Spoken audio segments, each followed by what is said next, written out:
लीला देखने तो बहुत भीड़ आती है, लेकिन कोई भी रामलीला वालों को चंदा नहीं दे रहा होता।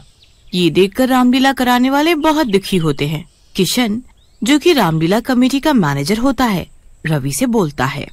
रवि भैया, इस बार तो चंदा बहुत कम आ रहा है। लगता है इस बार रावण के पुतले भी नहीं लगवा पाएंगे। बात तो सही है, लेकिन हम कर भी क्या सकते हैं। लोगों ने इतना पैसा तो कमा लिया है, लेकिन भगवान के नाम पर कुछ चंदा देना ही नहीं चाहते। अरे तुम चिंता मत करो, राम जी है ना, वो कोई ना कोई रास्ता जरूर निकालेंगे। हो। दोस्तों, उदास होने की जरूरत नहीं है। हमें रावण के पुतले के लिए स्पॉन्सर मिल गया है, वो हमें पैसे देगा। बिट्टू की बात सुनकर सारे खुश हो जाते हैं। रामलीला के 8वें दिन रावण, कुंभकर्ण और मेघनाथ के पुतले मैदान में लग जाते हैं, लेकिन शायद गांव वालों की किस्मत खराब होती है। वहाँ से एक चुड़ैल निकलती है।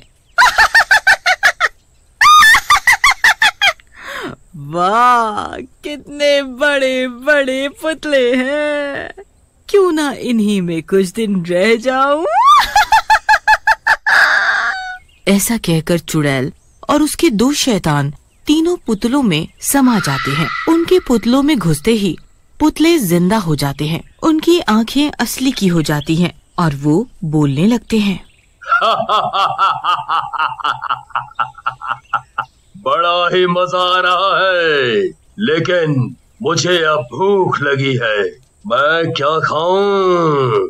मेघनाथ, चलो गांव के अंदर चलकर देखते हैं, कुछ न कुछ खाने को जरूर होगा। अरे गजोधर, हम अभी अभी बहुत बड़ा रावण का परछाई देखा हूँ।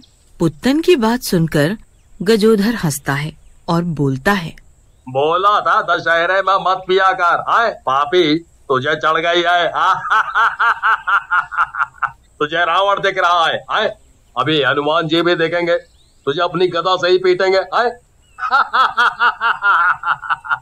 नहीं नहीं गजोदर भैया, मैं सही कह रहा हूँ। मैंने किसी पुतले को देखा है, मेरा तो सारा नशा ही उतर गया। लेकिन गजोधर उसकी बात नहीं मानता और हंसने लगता है। तभी वहाँ रावण, मेघनाथ, कुंभकर्ण के पुतले आ जाते हैं। उन पुतलों को देखकर गजोधर बोलता है। अरे फंस गया रे, ये मनोज पुत्तन सही कह रहा था, ये पुतले तो सचमुच जिंदा हो गए। अरे पुत्तन भाग जल्दी यहाँ से, नहीं तो हम गए आज। ऐसा कहकर पुत्तन और गजोधर भागने लगते हैं, लेकिन गजोधर की स्पीड कम होने के कारण तीनों पुतले उसे पकड़ लेते हैं और मार डालते हैं। उधर पुत्तन गिरते पड़ते गांव के अंदर पहुंच जाता है और जोर जोर से चिल्लाने लगता है। अरे गांव वाला सुनो, बाहर आओ, देखो रावण के पुतले जिंदा हो गए, ये मुझे मार डालेंगे, अरे बाहर आओ। लेकिन पुत्तन की बात सुनकर कोई बाहर नहीं आता। एक गांव वाला बाहर जाने की कोशिश करता है तो उसकी पत्नी बोलती है। अजी, कहाँ जा रहे हो जी? इस शराबी पुत्तन की बात सुनकर घर में ही बैठो। लेकिन वो कह रहा है कि कोई पुतला उसकी जान ले लेगा। भला पुतले भी किसी की जान लेते हैं? अरे शराबी है, कहीं से सस्ती दारू मिली होगी, पी ली होगी। तुम सो जाओ, नहीं तो तुम झाड़ू से जरूर पिट जाओगे। उधर पुत्तन के सामने तीनों पुतले आ जाते हैं और बोलते हैं। कहाँ तक भागेगा? भला मौत से भी कोई भाग सका है? ऐसा कहकर रावण के पुतले पुत्तन को भी मार डालते हैं और अपनी जगह पर जाकर खड़े हो जाते हैं। अगले दिन पुत्तन और गजोधर की लाशें देखकर गांव वाले घबरा जाते हैं। गांव वाला अपनी पत्नी पर गुस्सा होकर बोलता है। कल बहुत उछल रही थी तू, हैं? मैंने कहा था ना, देखने दे, कुछ तो गड़बड़ है बाहर, लेकिन तूने मुझे जाने नहीं दिया। इन दोनों को मार डाला किसी ने, देख।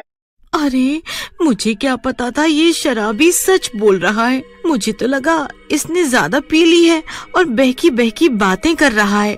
गांव वाले दोनों का अंतिम संस्कार कर देते हैं। रामलीला के मैदान पर पुतले आपस में बातें कर रहे होते हैं। तो कुंभकर्ण और मेघनाद, कल मजा आया ना लोगों को मारकर? सही कहा भ्राताश्री, सही में मजा आया, मजा। मैं तो असली का कुंभकर्ण महसूस कर रहा हूँ अपने आप को। सही कहा कुंभकर्ण जी, मुझे तो लग रहा है जैसे हम रामलीला के समय में पहुँच गए हों।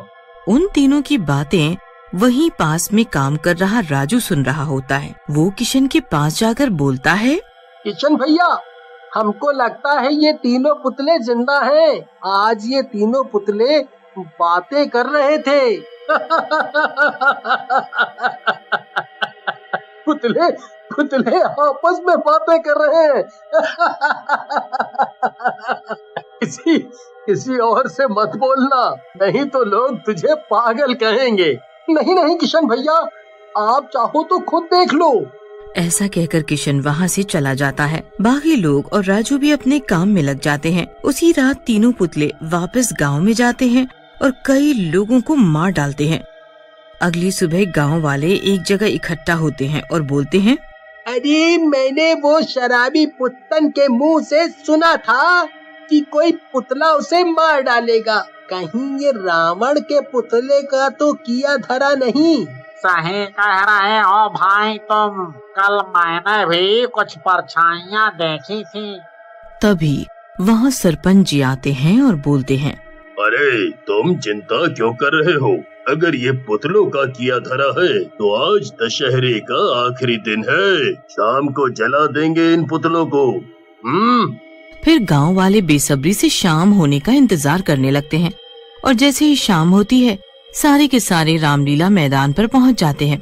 राम जी पुतले को जलाने के लिए अपना बाण चलाते हैं, लेकिन पुतलों को कुछ नहीं होता। ये देख राम जी किशन को बोलते हैं, किशन, कहीं ये पुतले गीले तो नहीं हैं? आग वाले बाण के लगने के बाद भी ये नहीं जले। नहीं नहीं, पुतले तो बिल्कुल सूखे हैं। रुको, मैं देखता हूँ। किशन पुतलों को देखने के लिए जैसे ही पुतलों के पास जाता है, पुतले जिंदा हो जाते हैं और जोर जोर से हंसने लगते हैं। देखने की जरूरत नहीं है किशन, हमारा ये आग कुछ नहीं बिगाड़ सकती। ऐसा कहकर रावण किशन को पकड़ लेता है और मारने की कोशिश करता है, लेकिन तभी लक्ष्मण जी अपना बाण चलाते हैं जो रावण के हाथ में जाकर लगता है। किशन उसके हाथ से छूट जाता है। किशन वहाँ से अपनी जान बचाकर भाग लेता है। ये देख रावण को भी गुस्सा आ जाता है। तेरी ये हिम्मत लक्ष्मण, तूने मेरा शिकार छीना, मैं तेरी जान ले लूंगा। ऐसा कहकर रावण लक्ष्मण को उठाकर पटक देता है। लक्ष्मण वहीं बेहोश हो जाते हैं। कुंभकर्ण और मेघनाथ दोनों को मारने लगते हैं। लोगों में भगदड़ मच जाती है। तभी वहाँ बिट्टू आ जाता है और बोलता है, रुक जाओ दुष्ट, मेरे रहते तुम किसी का कुछ नहीं कर सकते। तो तू अपने आप को असली का हनुमान जी समझ रहा है? कुछ नहीं कर पाएगा हमारा, ये कलयुग है। बिट्टू अपनी गदा से उन तीनों को छू देता है। जैसे ही हनुमान जी की गदा उन तीनों पुतलों से टच होती है, वो शैतान और चुड़ैल पुतलों से बाहर आ जाती है और गुस्से में बोलती है, तूने मेरे जादू का चक्र तोड़ दिया, मैं तुझे जिंदा नहीं छोड़ूंगी। लेकिन बिट्टू पर तो जैसे असली हनुमान जी का साया चढ़ जाता है। वो अपनी गदा से मार मार कर तीनों को